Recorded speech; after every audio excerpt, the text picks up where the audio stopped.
Hello! Kumusta kayo mga betizen? Nandito tayo sa ating episode na how to make a soft vanilla cupcake. So, ito yung ating mga ingredients. Ito yung mga ingredients na gamitin natin. 1½ flour. 1 half. So, 1½ and then sugar, 1 cup of sugar, 3/4 of milk, 1 cup, 1/4 cup of butter, 2 teaspoonful of baking powder, and the asin is 1/2 teaspoonful. Okay, and then 3 itlog, 3 eggs, and then ang ating vanilla is 1 teaspoonful. Okay? Mag-start na po tayo. Ilagay muna natin yung ating harina, ating flour na 1½ cup. Sip na natin siya. Yan. Pagsama-samahin na lang natin siya. And may asin at saka baking powder. Samahin natin mga dry ingredients. Okay. Sip natin siya.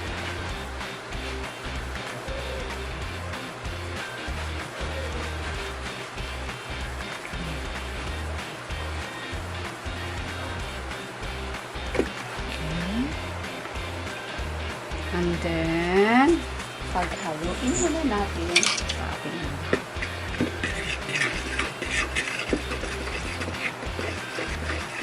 then, ibuko rin natin yung, iset aside man natin yung ating flour at saka na may baking powder at asin. Eto muna tayo. Ayan.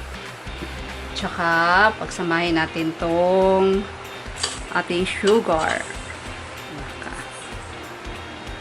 So, i-blend ko na natin siya.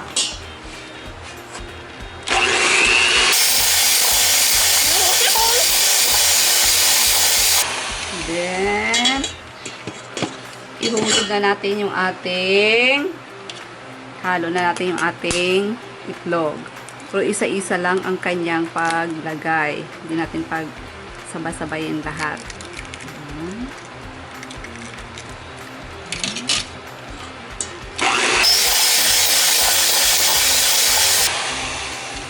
Pwede rin kayo gumamit ng whisk kung wala kayong electric mixer.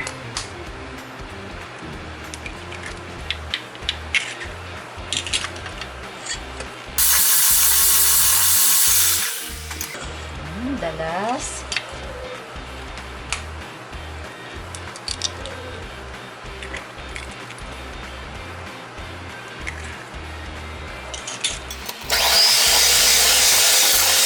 Ihulog na natin yung ating flour. Hulog natin ating flour. Huwag natin ilahat. Unti-untiin lang natin sa paglagay.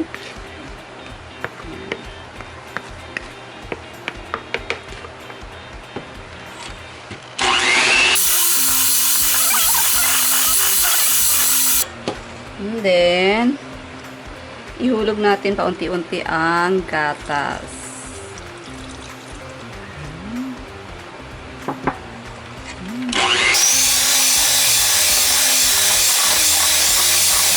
Okay, ihulog natin yung ating natirang harina. Okay, ulit natin ulit.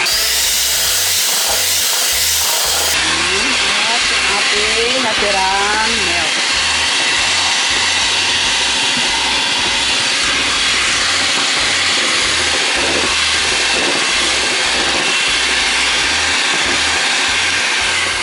Haluin na natin.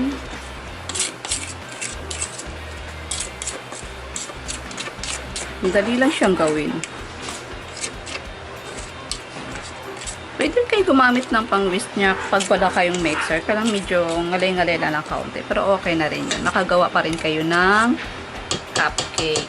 So, lagyan natin siya ng vanilla. 1 teaspoon. May nakita na akong ano 1 teaspoon lang. Bisan natin saglit. Okay na siya. Haluin na lang natin sa ating spatula.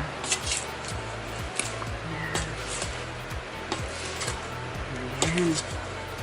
Soft siya, oh. Ayan. Kasi gawa ng ating butter.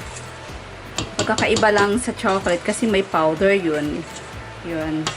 Chocolate powder. So, ngayon, ilalagay natin siya sa ating lagayan na cupcake. Okay, ito yung nagawa natin. O, natapos natin yung finished product. Ano? So, ngayon, meron akong nahinanda na cupcake liner. Tawag dyan. Yun. Then, ang sukat ko is 1/3. Ang sukat ko din eh. So, gagawa na tayo. Ilalagay na natin, tapos i-bake na natin maya-maya.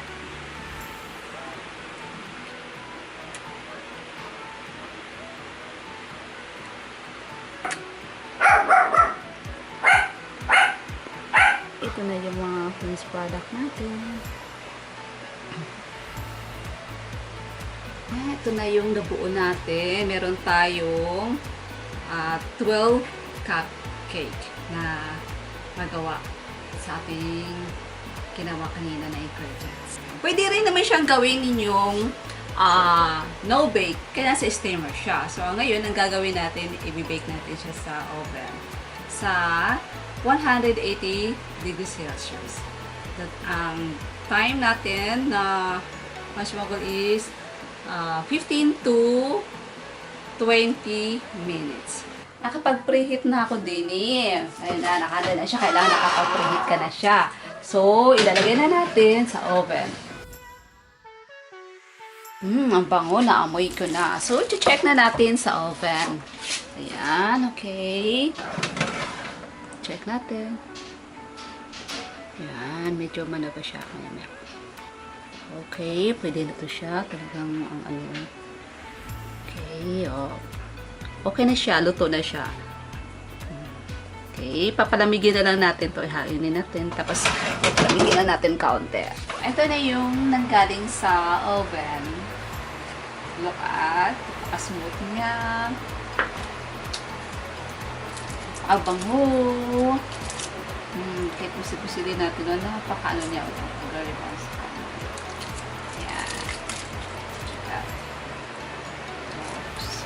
Chewing niya. Tingnan mo. Ang ganda. Yun. Ang ganda. Yun. Okay, may natira akong konting pang-piping. Pipe natin to dito. Yan. So, next na yung talagang paano magpa-piping talaga. Paano gumawa ng pang-icing piping. Okay.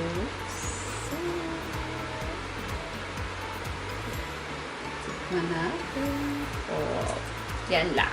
Next na yung gagawa talaga tayo ng pang-baker ng cupcake. So, ngayon, ito lang muna. So, titikman na natin. Dito na tayo sa ating latest. Ayan. Ito yung biniak natin. Tikman natin.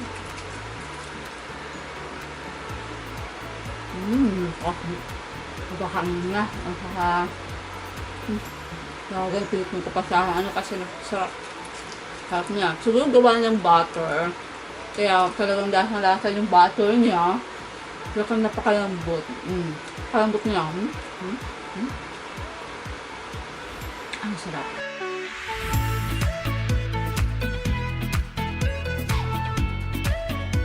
Okay, mga betisin. Anong hinaantay nyo? Gawa na rin kayo. Sana may natutunan kayo sa video nito. So, lupain natin. Don't forget to subscribe my channel and like, share, comment then. So, Eto na!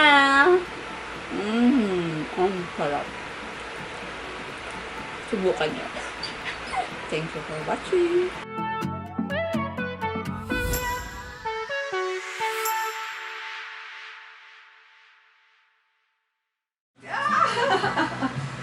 Oh, Chloe naman, wawa naman Chloe. Yan. Oh, hindi parang po. Oh, yan. Oh. Yun, wawa naman si Chloe.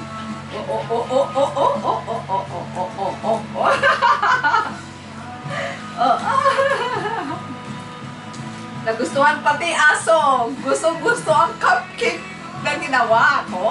Ang sarap talaga, promise. Promise, ang sarap. Ang sarap talaga.